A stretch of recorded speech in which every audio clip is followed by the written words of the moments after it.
Hello, Forgers, and welcome to Metasight, a podcast where we discuss SoulForge fusion mechanics, meta, and maneuvers. I'm your host, Ben, also known as Ankh, and today we'll be discussing Steele Rosetta's ability, Enhance.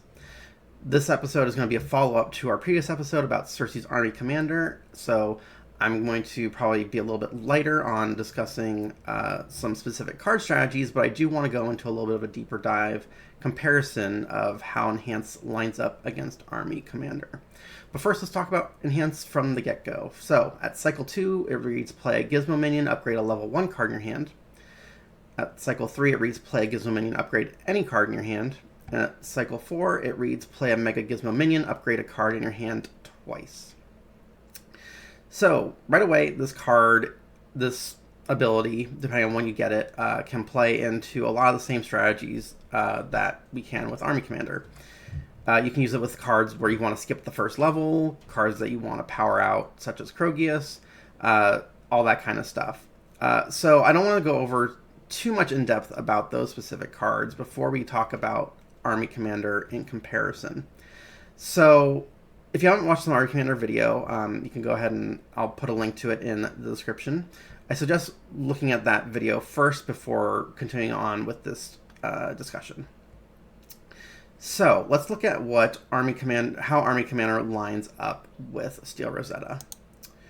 So both of them at Cycle 2 upgrade a level 1 card.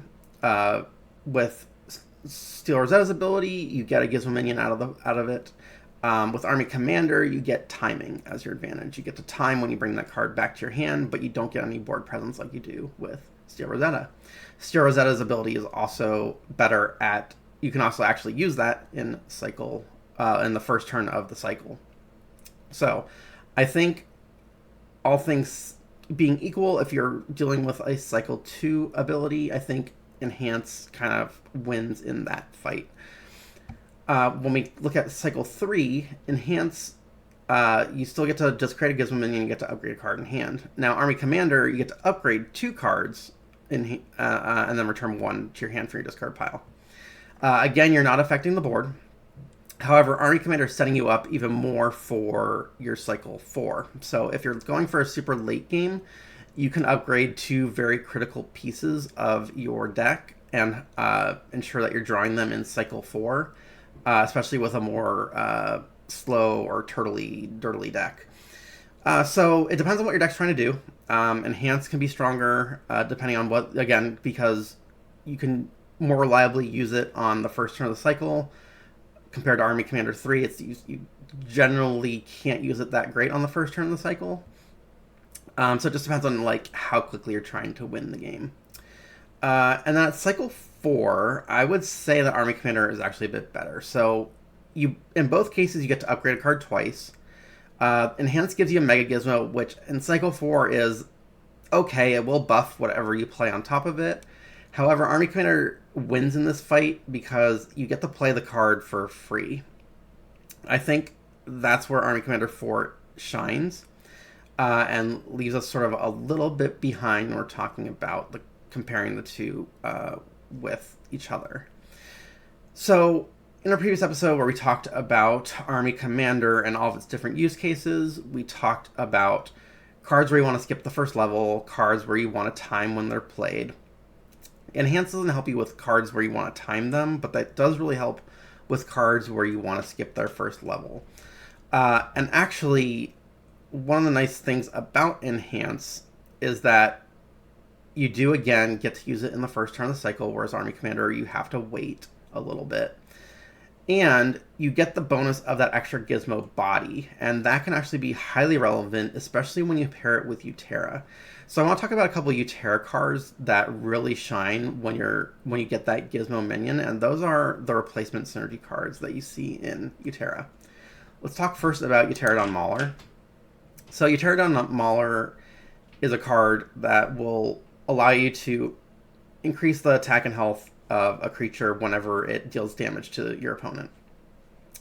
Now, as a bonus, if you deploy it on a creature and replace that creature, you get to give it additional attack and give it aggressive and breakthrough. So that not only increases its aggressiveness and offensive output, but also can come into play. It'll allow you to play it on a turn where you're off forge and still hit in and still get that extra bonus buff.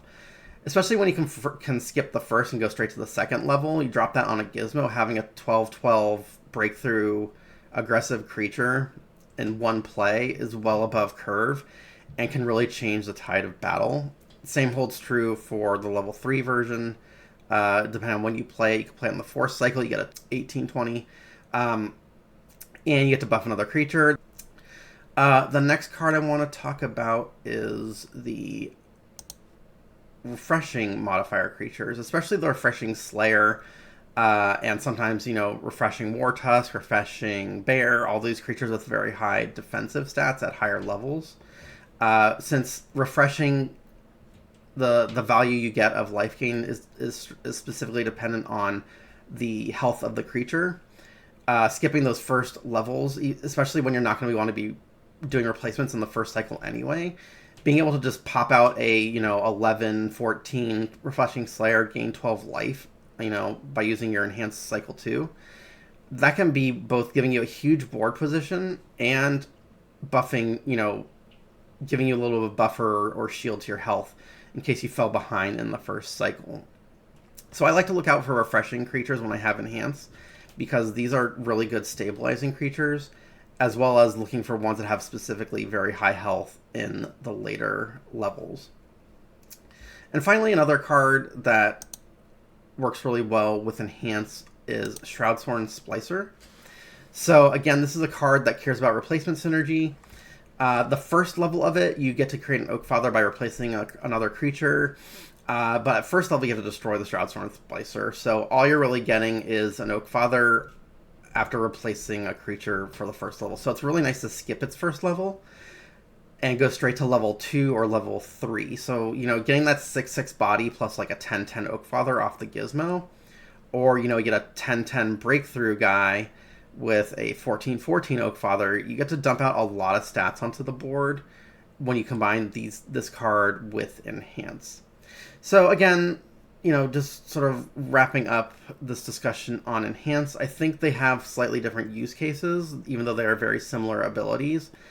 And they're going to pair with different cards better, depending on what you're trying to do.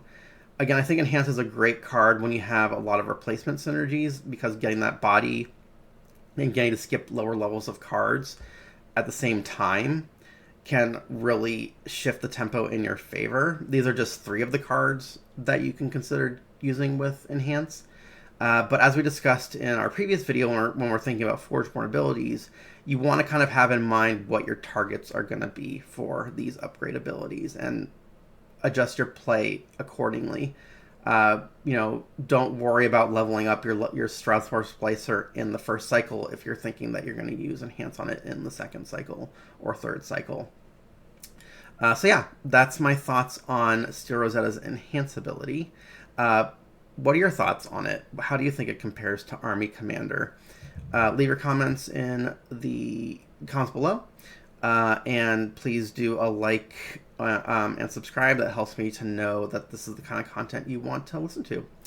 Thanks again, and I'll catch you for the next episode of Metasight.